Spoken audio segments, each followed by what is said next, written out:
సంవత్సరం నేను ఇల్లు కట్టాను, దేవుడు నన్ను ఆశీర్వదించాడని. మీ ఊర్లో నువ్వు ఒక్కడేనా ఇల్లు కట్టింది? బోలెడు అంతమంది కట్టినారు. వాళ్ళని ఎవడు ఆశీర్వదించినాడు? ఒకడంటాడు నేను స్కూటర్ కొన్నాను, దేవుడు ఆశీర్వదించాడని. విచిత్రంగా వీడు ఒక్కడే నా స్కూటర్ కొనింది. బోల్డ్ అంతమంది కొన్నారు, వాళ్ళని ఎవరు ఆశీర్వదించారు? ఆశీర్వాదం అని వస్తువుకి చెప్పద్దు. దయచేసి గమనించాలి. ఆశీర్వాదానికి బైబిల్ మరొక పేరు చెప్పాది. మీరు వాక్యంలో చదువుకుంటే అపోస్తల కార్యం 3:26 అంటాడు, దేవుడు తన సేవకుని అందరికంటే ముందుగా పుట్టించి ఆయన వారిని తమ దుష్టత్వం నుండి మరలించుటయే ఆశీర్వాదము అని చెప్పాడు. దేవుడు తన సేవకుని పుట్టించాడు. ఆ సర్వశక్తిమంతుడైన దేవుడు యేసు ప్రభుల వారిని సేవకునిగా పుట్టించి ఈ భూమి మీద ఎవరైతే దుష్టత్వంలో ఉన్నారో, ఎవరైతే సాతానుడి యొక్క తత్వంలో జీవిస్తున్నారో వారిని ఆ కృపగల దేవుడు వాని దుష్టత్వం నుండి మరలించాడు, పరలోకం వైపు మరలించాడు. ఆ కృపగల యేసు ప్రభుల వారి వైపు మరలించాడు. అది ఆశీర్వాదం అని బైబిల్ సెలవిస్తుంది. అంతేకాని నేను కారు కొన్నాను, ఇల్లు కట్టాను, నా కొడుకు అమెరికా పోయినాడు, నా కూతురు ఆఫ్రికా ద్వారా నేను పెళ్లి చేసుకున్నది, ఆశీర్వదించాడు, ఈ పిచ్చి మాటలన్నీ కూడా మానుకోవాలి. నీవు సాతాను తత్వము నుండి యేసు వైపు తిరిగినప్పుడే అది ఆశీర్వాదం. నీవు తిరిగావో లేదో ఆలోచన చేయాలి. రాత్రి సమయమందు నీవు కౌగిలిలో ఉంటేనే ప్రత్యేకంగా ఆయన నిన్ను ప్రేమిస్తాడు. ఓ భర్త తన భార్యని కౌగిటిలోకి తీసుకొని ప్రేమతో ఆమెని ముద్దాడుతాడు. ఓ భార్య తన భర్తని ఆ రీతిగా ఆలింగనం చేసుకొని ముద్దాడుతుంది. తప్పు కాదది, సహజం. దయచేసి ఒక తల్లి తన బిడ్డని కౌగిల్లోకి తీసుకొని ముద్దాడుతుంది, అది తప్పు కాదు. వారి మధ్యనున్న ప్రేమ. ఒక స్నేహితుడు కలుసుకున్నప్పుడు వారు తిరిగి ఒకరినొకరు ఆలింగనం చేసుకొని వారు ముద్దాడుతారు, తప్పు కాదు. వారి మధ్యనున్న ప్రేమ. నా యేసు ప్రభులు వారి రాత్రి సమయం మందు ఇక్కడున్న ప్రతి బిడ్డని తన కౌగిల్లోకి తీసుకొని ఆయన ప్రేమించాలని ఆశ, ఆయన ముద్దాడాలని ఆశ. దయచేసి గమనించాలి. చరిత్ర చెప్పినట్లుగా ఈ అబ్బాయి 500 మైళ్ళ దూరమును పశ్చాత్తాపడ్డాడు. ఆ రోజు నుండి తండ్రిని చేరేంత వరకు, తండ్రి నేను పరలోకానికి విరోధంగాను, నీ ఎదుట నేను పాపం చేశాను, ఇక మీదట నీ కుమారుడని అనిపించుకోవటానికి నేను యోగ్యుడు కాదు, దయచేసి నీ ఇంట్లో పనివానిగా నన్ను చేర్చుకో, పట్టెడన్నం చాలు నాకు, పట్టెడన్నం చాలు నాకు. పశ్చాత్తాపం పడిన దినము నుండి తండ్రిని చేరేంత వరకు రోజు పశ్చాత్తాపం పడుతూనే ఉన్నాడు. రాత్రి సమయం అందు నీలో ప్రారంభించబడిన పశ్చాత్తాపం పరలోకపు తండ్రిని కలుసుకునేటంత వరకు నీలో ఆ పశ్చాత్తాపం ప్రతిరోజు కలగాలి, ప్రతిరోజు. ఎందుకో తెలుసా? నీ మాటల విధానం వేరు, నీ ఆలోచనలు వేరు, నీ తలంపులు వేరు, నీ ఉద్దేశాలు వేరు, నీ క్రియలు వేరు. పాడైపోయిన ప్రపంచంలో నువ్వు సంచారం చేస్తున్నావు గనుక ఎన్నో పనికిరాని చూపులు, ఆలోచనలు నీలోకి వస్తూ ఉంటాయి.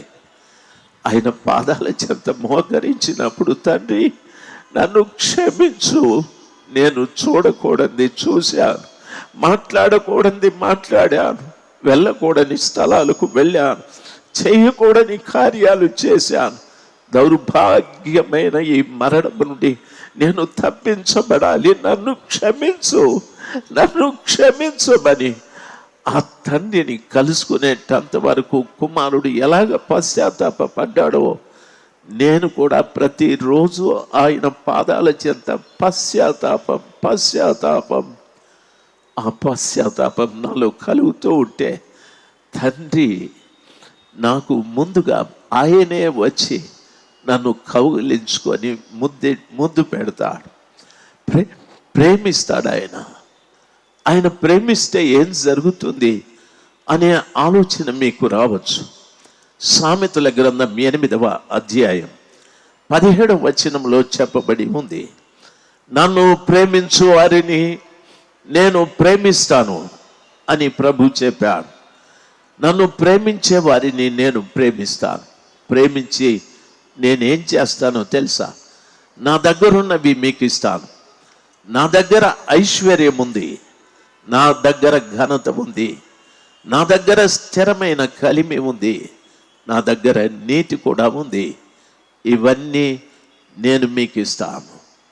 దయచేసి గమనించవలసిన విషయం, రాత్రి సమయం అంది స్థలంలో కూర్చున్న ప్రతి బిడ్డకు నా మనవి, నీవు దరిద్రుడుగా, లేకపోతే కుటుంబంలో సమాధానం లేని వ్యక్తిగా, లేకపోతే కలవరాలతో, మనస్పర్ధలతో, భేదాభిప్రాయాలతో రోజు గొడవలు పడుతూ సంపాదించిన సంపాదన ఏమాత్రము మిగలక అప్పులు చేస్తూ తిప్పలు పడుతూ బ్రతుకుతున్న నీతో నా ప్రభు మాట్లాడుతున్న మాట ఏమిటంటే, పశ్చాత్తాపపడు. నేను నిన్ను నా కౌగిలిలో చేర్చుకొని నిన్ను ప్రేమిస్తాను, నేను ప్రేమిస్తాను. దయచేసి గమనించవలసిన విషయం, ఎవరు ఆయన కౌగిలిలో ఉంటారో వారు ఆయన మాట విని భయపడుతూ ఉంటారు. దయచేసి గమనించాల్సింది, ఆయన కౌగిలిలో లేనివారు ఆయన మాట విని భయపడే ప్రసక్తి లేదు. పశ్చాత్తాపం చాలా గొప్పది. ఇక్కడ ఇంకా ఇద్దరు మనకు కనిపిస్తూ ఉన్నారు. నేను తొందరగా చెప్తాను. ఒకసారి గమనించవలసిన విషయం, హిజ్కియా రాజుతో దేవుడు యెషయా ప్రవక్తను చెప్పి, వెళ్ళవయ్యా, ఈ హిజ్కియా రాజు చచ్చిపోతాడని చెప్పమన్నాడు. హిజ్కియా రాజుకు భయంకరమైన జబ్బు, వీపు మీద ఒక పెద్ద పుండు ఉంది. ఆ పుండు రోజు క్రిములు తినేస్తూ ఉన్నాయి మాంసాన్ని. చరిత్రలో చదువుకుంటే ఆయన శరీరాన్ని పురుగులు తినకుండా ఉండటానికి ప్రతిరోజు అప్పుడే వధించిన పశు మాంసాన్ని ఆ గాయం మీద పెట్టేవారు. ఆ పురుగులు ఆయన శరీరాన్ని తినకుండా ఈ మాంసాన్ని తినేవి. ఆ రీతిగా ఆయన బ్రతుకుతూ ఉన్నాడు. చనిపోయేదానికి సిద్ధం. దేవుడు ప్రవక్తను పంపి, హిజ్కియా రాజా, నీ ఇంటిని సరిపెట్టుకో, దేవుడు చెప్తున్నాడు నువ్వు చనిపోతావని.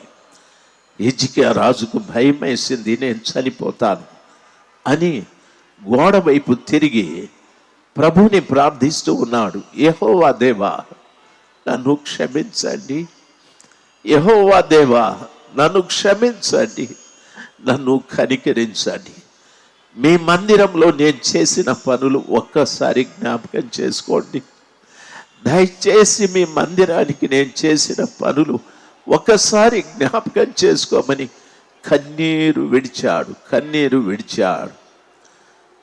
ప్రవక్త మరణ వార్త చెప్పి నడిమిషాలలోకి వెళ్ళాడు. ప్రభువు ప్రవక్తతో మాట్లాడి, ప్రవక్త తిరిగి వెళ్ళి ఆయనతో మాట్లాడు, నేను ఆయన ఆయుష్ పొడిగించాను. రెండవది, ప్రభువా, ఇప్పుడే చావు వార్త చెప్పొచ్చాను, మీరు వెళ్ళి ఆయనకు ఆయుష్ 15 సంవత్సరాలు పొడిగించాను. ఎందుకో తెలుసా? ఆయన కాంచిన కన్నీటిని నేను చూశానంటున్నాడు.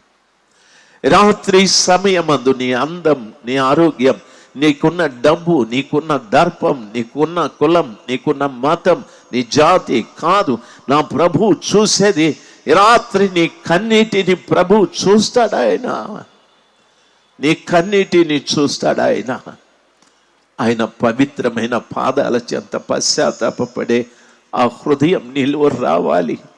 ఆయన పాదాల్ని పట్టుకొని, అయ్యా నన్ను క్షమించు, ఇంత కాలమైంది నీ మందిరంలో ఒక్క పని నేను చేయలేదయ్యా, నీ మందిరంలో ఒక్క పని, ఒక్క దానికి కూడా నేను ఉపయోగపడలేదయ్యా.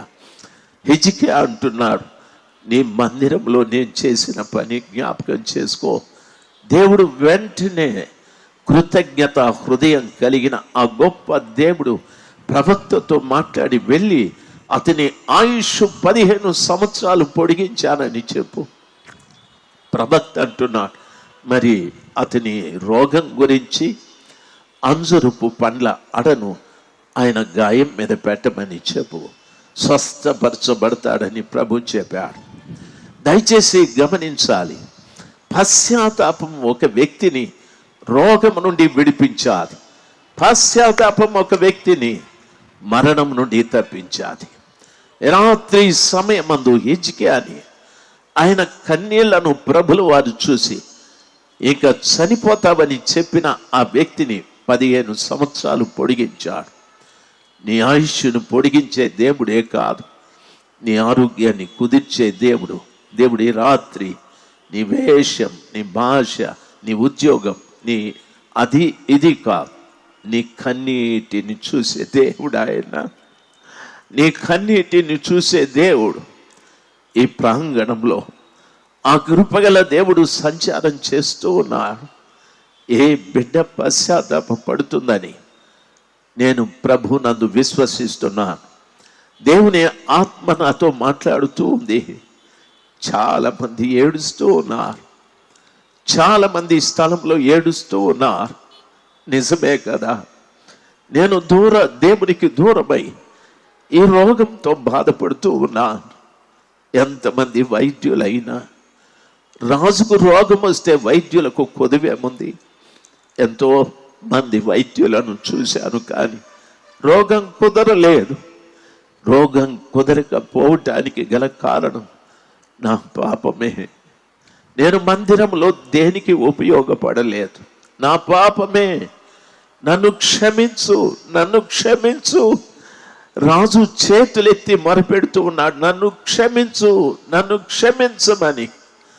ఆయన కన్నీటిని దేవుడు చూసి ప్రవక్తతో అంటున్నాడు, వెలవయ్యా, ఆయన ఆయుష్ పొడిగించాను 15 సంవత్సరాలు.